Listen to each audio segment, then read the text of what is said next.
ప్రభుత్వ ఆస్తులను కాపాడడమే ధ్యేయంగా హైడ్రా కమిషనర్ విధులు. ఇప్పటికే చెరువులు, నాలాలు కబ్జా చేసిన వారిపై ఉక్కుపాదం. హైడ్రా చట్టబద్ధతపై ప్రశ్నించిన వారికి క్లారిటీ ఇచ్చిన కమిషనర్. కార్యనిర్వాహక తీర్మానం ద్వారానే హైడ్రాను ఏర్పాటు చేసినట్టు స్పష్టం. ప్రభుత్వ ఆస్తులు, చెరువులను కాపాడడమే లక్ష్యంగా ఏర్పాటైన హైడ్రా అతి తక్కువ సమయంలోనే ఎంతో సక్సెస్ సాధించింది.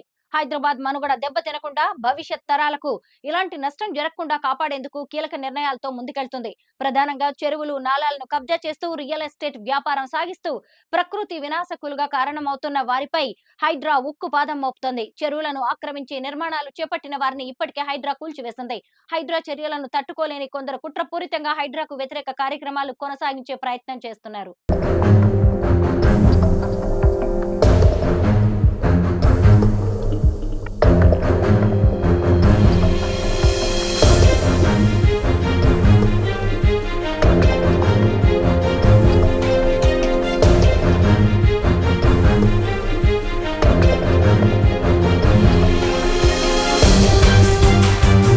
హైదరాబాద్ భవిష్యత్తుకు పోరాడుతున్న హైడ్రాకు అడ్డంకులు సృష్టించేందుకు కుట్రలు చేస్తున్నారు. ఈ క్రమంలోనే హైడ్రా చెల్లుబాటు కాదంటూ దాఖలు చేసిన పిటిషన్ను విచారించిన హైకోర్టు 2 వారాల పాటు వాయిదా వేసింది. ఇదిలా ఉంటే హైడ్రాకు చట్టబద్ధత కల్పిస్తూ త్వరలోనే ఆర్డినెన్స్ రానుందని హైడ్రా కమిషనర్ రంగనాథ్ స్పష్టం చేశారు. ప్రభుత్వ జీవో ప్రకారం ఏర్పాటైన హైడ్రా అక్రమార్కుల గుండెల్లో ఖచ్చితంగా వణుకు పుట్టే చర్యలను కొనసాగిస్తోందని హెచ్చరించారు. హైడ్రా చట్టబద్ధం కాదంటూ జరుగుతున్న ప్రచారానికి చెక్ పెట్టేందుకు ఏకంగా హైడ్రా కమిషనర్ సీనియర్ ఐజీ అధికారి ఏవి రంగనాథ్ ఫుల్ క్లారిటీ ఇచ్చారు. చెరువులు, నాలాలు, ప్రభుత్వ ఆసుపత్రులు, రోడ్ల ఆక్రమణలు, ట్రాఫిక్ నియంత్రణలో భాగంగా అడ్డొచ్చే నిర్మాణాలను తొలగించడమే లక్ష్యంగా హైడ్రా పనిచేస్తోందని చెప్పారు. ప్రభుత్వ నిర్ణయం మేరకు జీవో ప్రకారమే హైడ్రా ఏర్పాటైందని చెప్పారు. హైడ్రాకు చట్టబద్ధతను కల్పిస్తూ త్వరలో ఆర్డినెన్స్ రానుందని హైడ్రా కమిషనర్ రంగనాథ్ వెల్లడించారు. హైదరాబాద్ లో ఏర్పాటు చేసిన క్రెడాయి సమావేశానికి ముఖ్య అతిథిగా హాజరై ఆయన మాట్లాడుతూ కొంతమంది హైడ్రా చట్టబద్ధతపై ప్రశ్నిస్తున్నారని, కానీ ఇది చట్టబద్ధమైనదేనని స్పష్టం చేశారు. కార్యనిర్వాహక తీర్మానం ద్వారా హైడ్రాను ఏర్పాటు చేసినట్టు చెప్పారు. ఆ మేరకు జీవో నెంబర్ 89 ద్వారా జూలై 19న హైడ్రా ఏర్పాటైందని వివరించారు.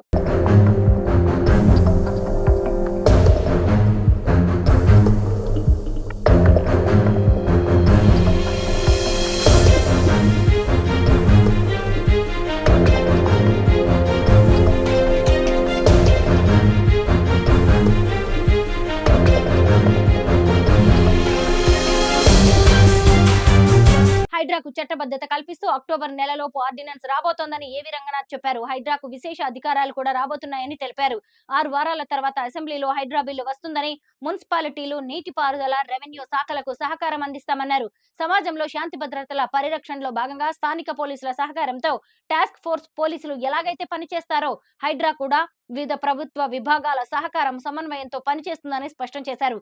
ఈ మేరకు గ్రే హౌండ్స్ టాస్క్ ఫోర్స్ తరహాలో పనితీరును ఉదాహరణగా చెబుతూ హైడ్రా కూడా అదే తరహాలో పనిచేస్తుందని వివరించారు. హైడ్రాను చట్టబద్ధం చేసేందుకు ప్రభుత్వం సిద్ధంగా ఉందని, త్వరలో కేబినెట్ ఆమోదంతో దీనికి విశేష అధికారాలు రాబోతున్నాయని చెప్పారు. వాల్డా, మున్సిపల్, జీహెచ్ఎంసీ, నీటిపారుదల చట్టాల్లోని కీలక అధికారాలు సైతం హైడ్రాకు వస్తాయన్నారు.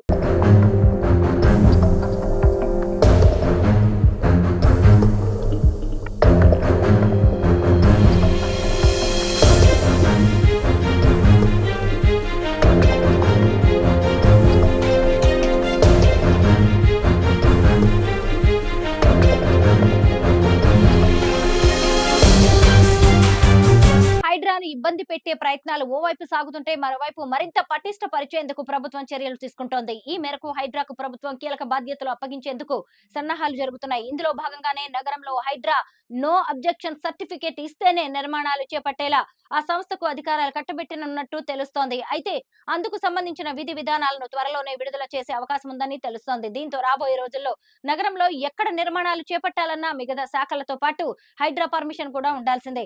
అన్ని అనుమతుల కంటే ముందు హైడ్రా ఎన్ఓసి ఇస్తేనే మిగతా శాఖలు అనుమతులు ఇచ్చే అవకాశం రాబోతోంది.